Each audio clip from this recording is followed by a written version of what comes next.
are so many things that we could discuss about Strangers on a Train, but here are a few things that stand out to me as significant that I'd like to touch on. First, Guy and Bruno are set up as doppelgangers of sorts. Like Charlie and Shadow of a Doubt, they're opposites, but they're also intimately connected. So it's worth asking how we see them connected and what the significance of that connection is. Second, Spoto notes, I think rather insightfully, that in the film we see a world of light and order and a world of darkness, chaos, death, lunacy. It's worth noting where we see this kind of light dark dichotomy visually in the film and perhaps thematically too. Then, third, Miriam's character is quite fascinating, and we should spend some time on how the film characterizes her and whether we have any sympathy for her at all, uh, given the fact that she's a murder victim. Related to Miriam's murder, too, her murder is, I think, quite shocking. And we should probably discuss why Hitchcock chose to shoot the murder in such a way and what the impact is and what the significance is.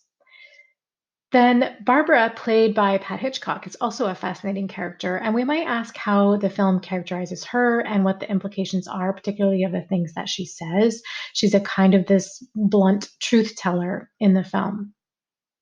Also, the near strangling scene where Bruno nearly kills this innocent woman, Mrs. Cunningham, at a party has been called by Robin Wood a spectator trap, and I think it's worth considering what he means by that. And then last, we should also discuss the ending. Hitchcock's endings are always so interesting. And here we have, at the end, we have Guy on another train, just like at the beginning. So there's a kind of a symmetry to the beginning and end. But we should ask, do we feel that things are actually resolved? And are the problems and the moral questions that the film raises, have they been satisfied?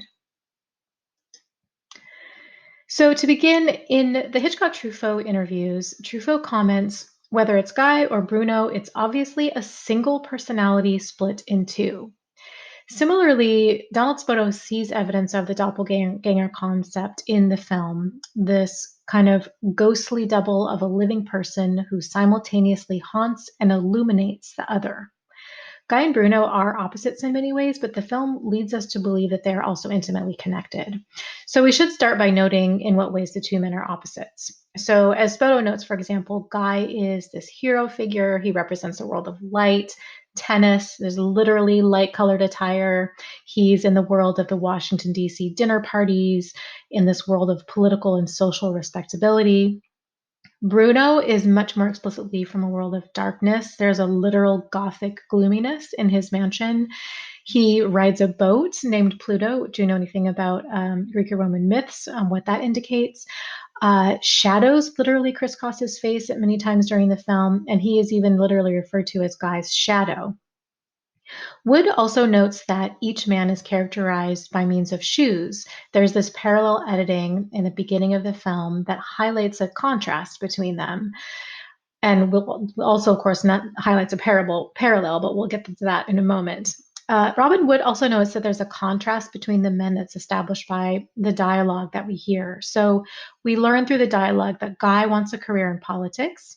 And oftentimes in Hitchcock's films, politics, government, democratic symbolism is always associated with the idea of an ordered life or a life that's set against potential chaos.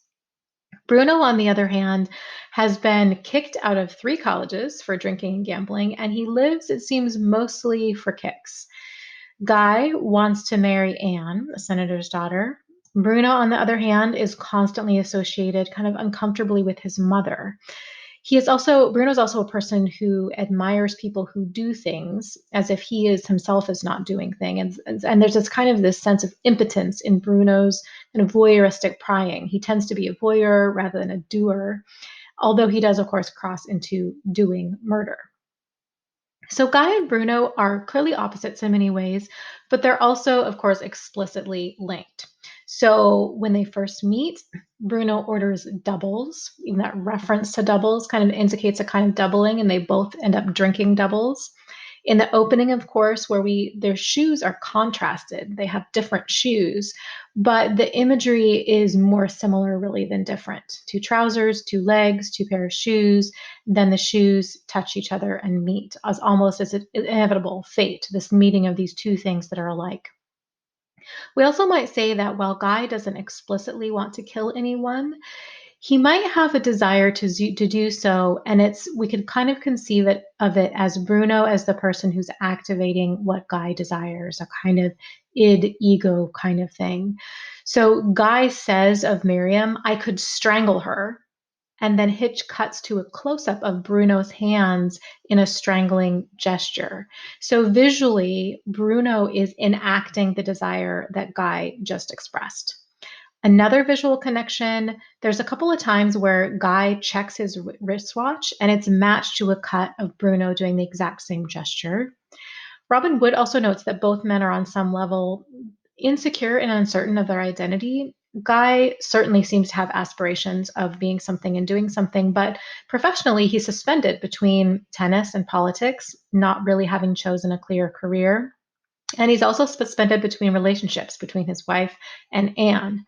Bruno likewise is seeking to establish some kind of identity. He's certainly doing it a different way than Guy, but he's doing it through violent actions and flamboyance, but he doesn't really have a profession at all, and in some way kind of suspended professionally. So there's a clear parallel between these two, on the surface, seemingly opposite characters. The upstanding Guy and the murderous Bruno are clearly linked. So one question, of course, is why is Hitchcock interested in pairing them? And of course, we have to think of something like Charlie and Charlie in Shadow of a Doubt, where there's a very similar kind of parallel to seemingly very different characters who are clearly specifically linked. Donald Spoto does note one possible significance of the doubling. He says, in romantic and Victorian precedents, the double always reflects strong inner conflict, a clash of wills, of the reach toward integration and the peril of disintegration. So, in other words, the double kind of reflects a sort of inner turmoil that the protagonist needs to resolve within themselves, that there's this kind of outer shell that seems fine, but this inner person that is actually struggling. Robin Wood also notes that Bruno represents for Guy a kind of tempting overthrow of all responsibility and an expression of Guy's true desires. Notably, for example, we see the visual connections between them, the Guy saying something and then Bruno enacting it in a visual cut. But when Bruno suggests the idea of murder on that train in their initial encounter, Guy doesn't really thoroughly repudiate it in the way that you might think so. He merely says, well, that's a morbid thought, which seems rather an understatement of what the suggestion of murder. Further too, well, Guy, he leaves the train after this encounter kind of laughing at Bruno, or in the sense of like not really taking him seriously, but he does leave his lighter behind. And this lighter, of course, was given to Guy by Anne, and it's embellished with these tennis rackets. And Anne as a figure is Guy's entry into politics. So in a way, there is a suggestion, and psychologically, that Guy is leaving his lighter behind, and that maybe in some sense he unconsciously wants to leave the politics behind. And then for Guy, Bruno represents Guy's destructive, subversive urges that exist kind of repressed. So, and along with this, Wood notes that Bruno understands Guy's motives better than Guy does, or better than Guy will explicitly say so. For example, Bruno comes right out and exposes why Guy is almost certainly interested in Anne, or at least was initially interested in Anne. Bruno says she's the boss's daughter, a shortcut to a career.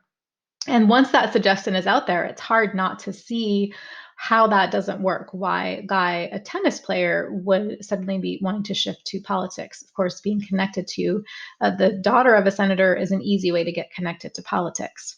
There's also the suggestion that Bruno is simply bringing out Guy's true self and desires and into the light, or exposing them, when you have this scene at the record store. And in that scene there, we see Guy's clear desire to kill Miriam. Guy and Miriam begin in that private soundproof booth where they're arguing, but then they are pushed out, as it were, into the public, much like Bruno pushes Guy out into the public, and Guy seems to be exposed.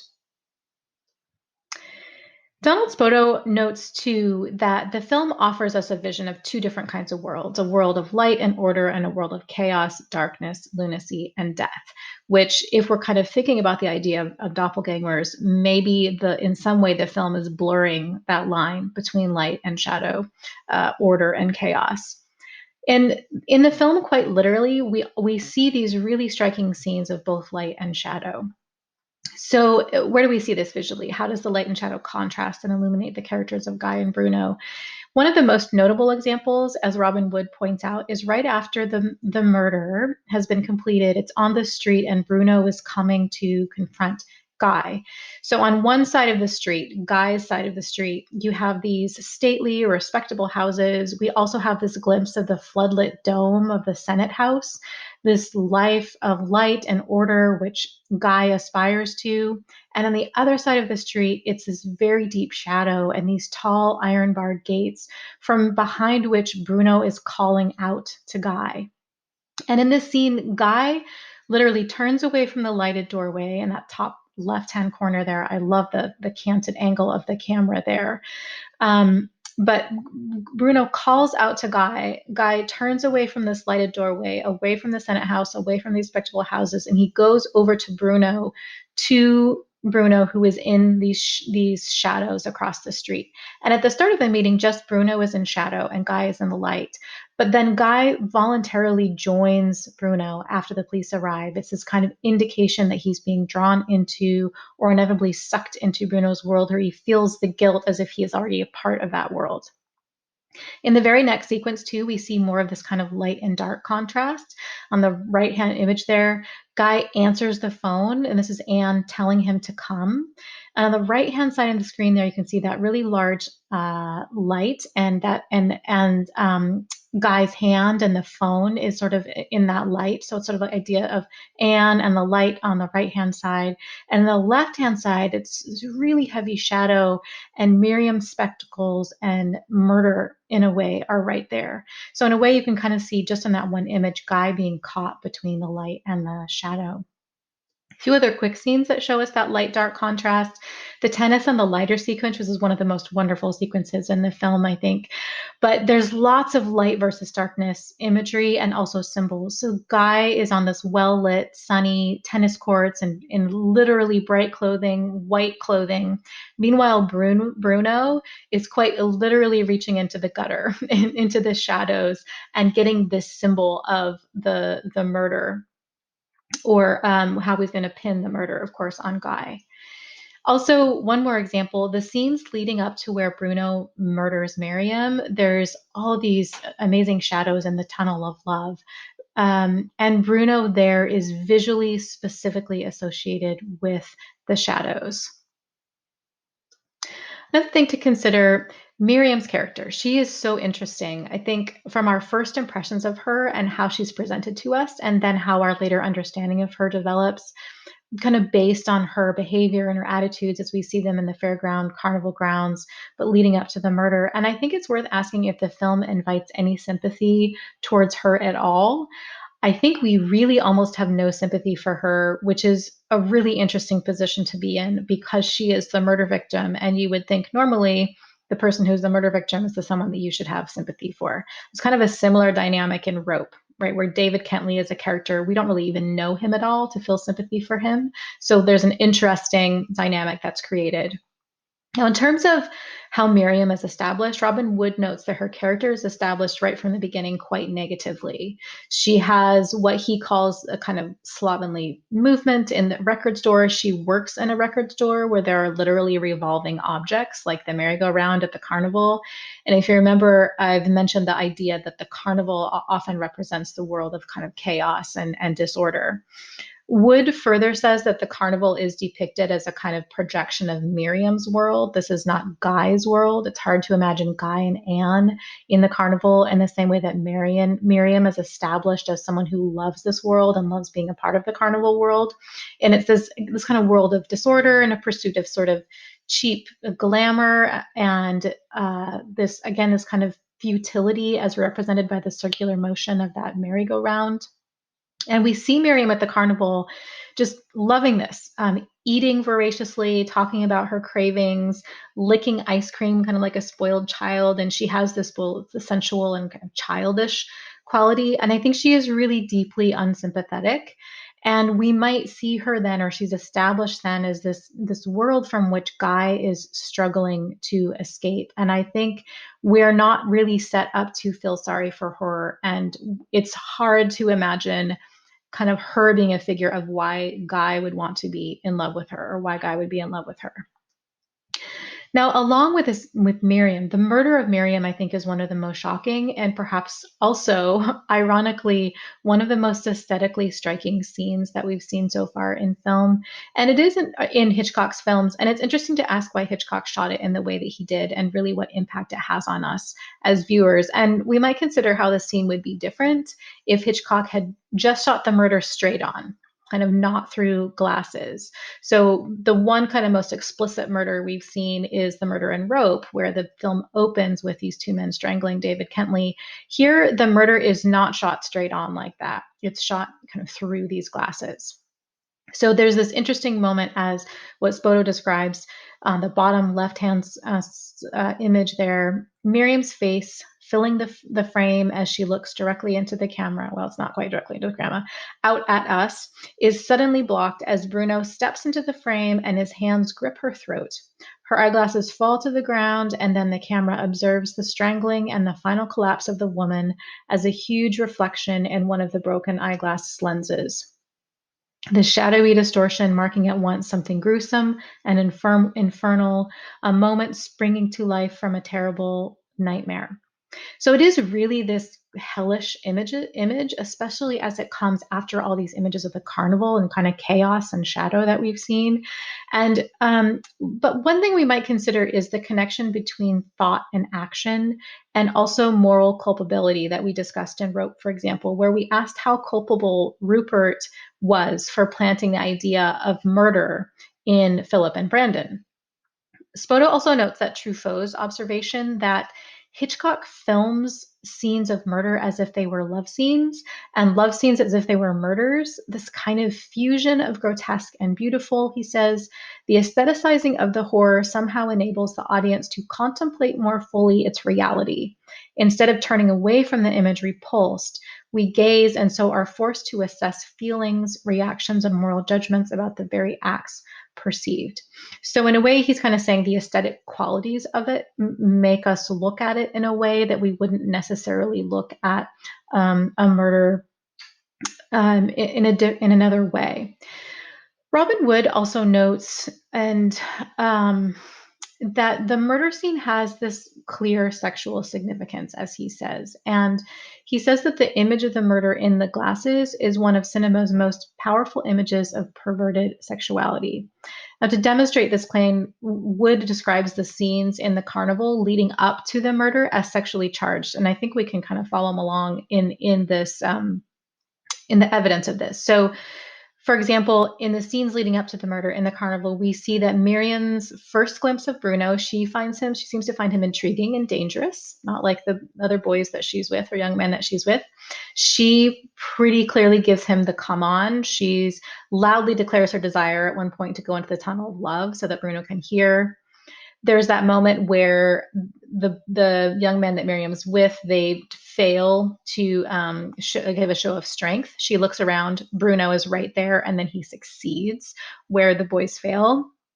And then on the merry-go-round, of course, there's that circling motion, the raucous music, the painted prancing ponies, and certainly more kind of eye contact and flirtation with Miriam, or what it seems flirtation. Miriam then calls again to go on the boat ride loudly enough so that Bruno can hear. The tunnel of love itself, of course, it's all kinds of sexual symbolism. They go through this archway under which is written the magic isle. And then the boats cross the lake, enter the tunnel, and Bruno's shadowy shape overtakes Miriam's. And then once they're on the island, Miriam runs away, losing the young man that she's with. Bruno catches up with her. Is your name Miriam? He says. And she answers, why, yes. And it's quite like a seductive answer, right? She's expecting some kind of romantic encounter. And then, of course, Bruno murders her. And the sequence ends with a reflection in the glasses, as we mentioned. And then also, notably, Bruno's hand reaching for the glasses, and we see the lighter on the grass. And we remember maybe that Guy's words on the phone, I could strangle her. And Bruno retrieves the lighter, and then he goes back through the pairs of lovers on the grass. So the reflection is like a reflection of the desire, perhaps the desire that Guy had wished Miriam, his wife and sexual partner, dead. And then, of course, the sequence ends with Bruno looking at his watch, and there's that cut to Guy looking at his watch, which reinforces the link between them. So I'm not sure all the meanings that we can tease out about that, but there certainly does seem to be this sexual undercurrent in this whole murder scene. And so, why Hitchcock chose to shoot it this way is perhaps quite complicated and interesting, but at the very least, it's there. And there's also, we can consider, is there some kind of problematic element here of Miriam sort of getting what she's asked for, right? That really misogynistic idea that of course we hear even today, that when women are raped, that what was she wearing, she got what she asked for, was she doing a come on kind of a thing. And so there is that kind of uncomfortable tension in this scene that's suggested, but it is again nonetheless a scene that has a sexual element again, and it reinforces a link between Guy and Bruno. So it's worth asking, how is this functioning? What is this kind of saying about what Hitchcock is doing in this film? On to a little bit slightly more lighter characters and scenes. We should also consider the character of Barbara. She's played really wonderfully, of course, by Patricia Hitchcock, or Pat Hitchcock. But her character is in some ways a little bit dark too. Robin Wood notes that Barbara functions to, quote, clearly express directly and unhypocritically what everyone is thinking. And he says, we respond positively to her no-nonsense honesty. So that's not dark, but it becomes dark when you kind of think about the implications.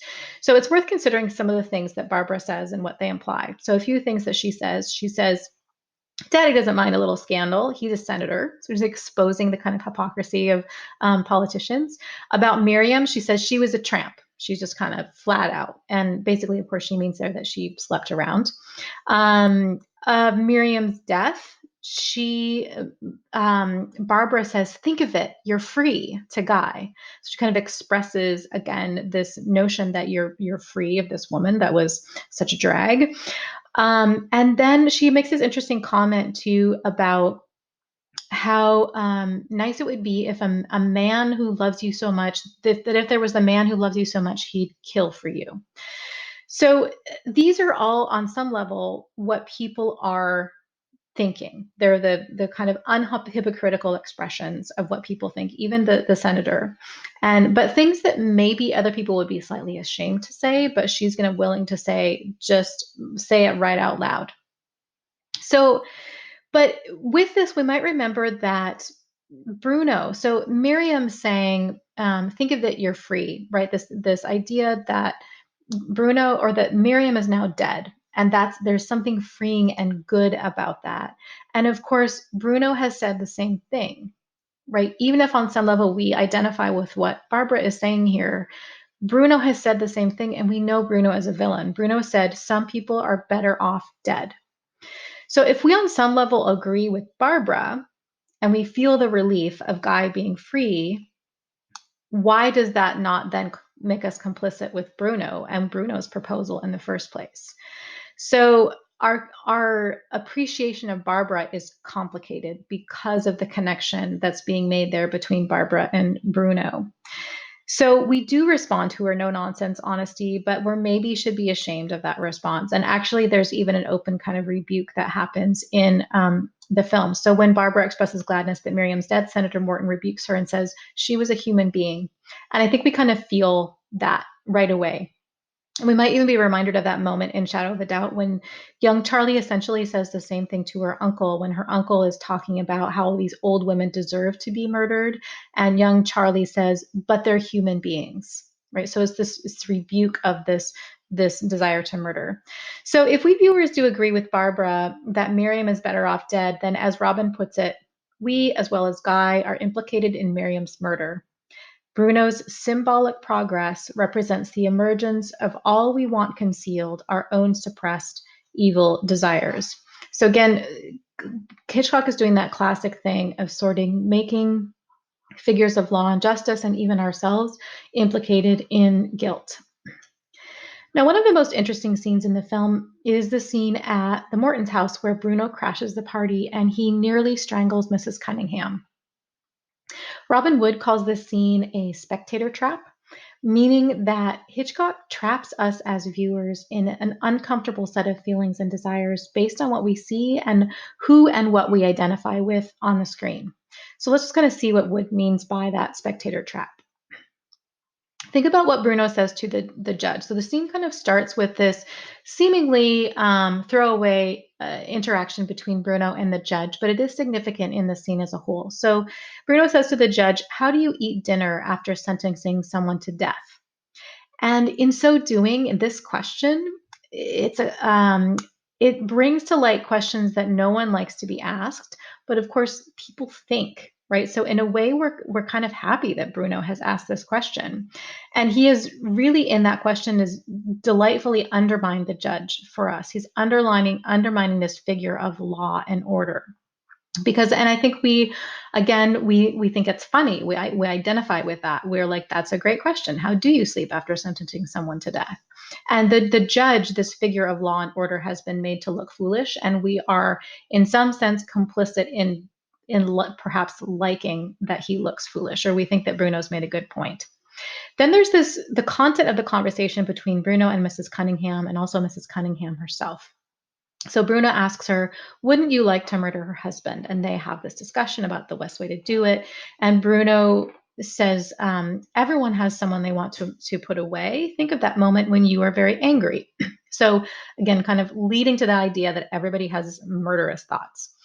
And in his way, his question to Mrs. Cunningham invites us to think about our own reaction to someone that we're angry with. But let's consider how Mrs. Cunningham and her friend are presented here. We'll just take a look at this. I don't have the sound for you, but you can just get an idea to remember the scene. So basically, Mrs. Cunningham and her friend here, they're presented essentially as really foolish women, right? And so in some sense, what happens, because these women are clearly very foolish women, and then we have Bruno, who is suave and smart, and of course we know he's a murderer, but in this scene these women look silly and Bruno does not. So in a way, we are at least maybe perhaps unconsciously siding with Bruno if we think these women are foolish. So that's definitely established. And then think about the impact of the scene on Barbara, who becomes like us, observers to what Bruno has is doing, and consider some of the things that she said earlier in the film, especially about Miriam. So Robin Wood says that Bruno at this party represents the final eruption into the world of order, and his presence is a kind of a demand for recognition of the universality of guilt by a world that rejects such an assumption and believes only some people are guilty and most people are innocent. So Bruno, like in the presence of this very civilized society, exposes people, including maybe the audience, for a kind of guilty association. So Hitchcock's spectator trap then is essentially kind of works in this way. So our belief in the established world of order is undermined when we get that deflation of the judge and the undermining of the judge.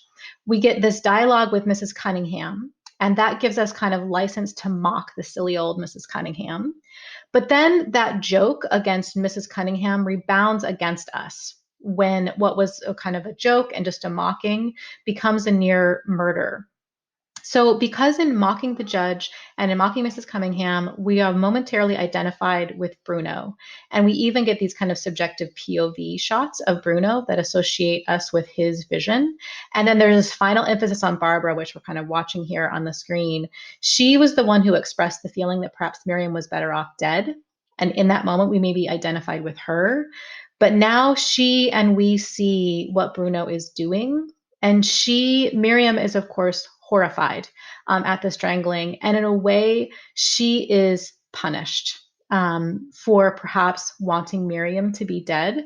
And perhaps we ourselves, because we are, again, we are sympathetic at least part of the way with Bruno in this scene, it suddenly comes back on us, and we're trapped, as it were, into being on Bruno's side. So at the very end of the scene, too, it's really interesting. Senator Morton's comment becomes quite provocative. He says about Bruno, "I don't remember inviting him." So it's this again, this kind of idea that Bruno's invasion into polite society has brought unsavory things and desires out into the open, in the same way that you might not invite sort of guilty pleasures out into the open. It's supposed to be pressed. You're suppressed. You're supposed to be hidden. They're not supposed to be out in the open. So it's just a really interesting scene, I think, and especially in the way that it implicates us as an audience in what Bruno's doing. Now, just touching on some very final things about the end of the film. So, at the end of the film, of course, Bruno dies. He's crushed to death by the merry-go-round. And in the last scene, we have Anne and Bruno. They're together at last. They are now free to get married. They're free from the pursuit of Bruno. They're free from the police. But I think we have to ask, as we might with all Hitchcock endings, do we think this is a happy ending? Or at least, is everything resolved? So let's kind of consider what maybe has been resolved or unresolved.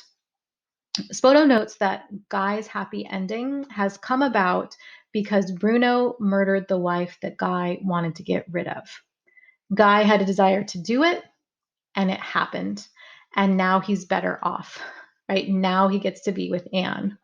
As Barbara says at one point, and we've mentioned this, I think it's wonderful to have a man love you so much he'd kill for you. And of course, she wasn't thinking about Bruno, but the implication is certainly there. So if Bruno, in some sense, represents dark desires of the characters that already existed, can we actually say that Bruno's death really eradicates those desires? I'm not sure that we can, especially because, again, what Bruno has done by killing Miriam has paved the way for this image, this happy image here that we see between Guy and Anne. It's also really interesting to, Spoto points out that there's this final interaction with a priest. And of course, nothing is accidental with Hitchcock, right? So it isn't just a random stranger on a train. It's a priest who asks, if, are you Guy Haines?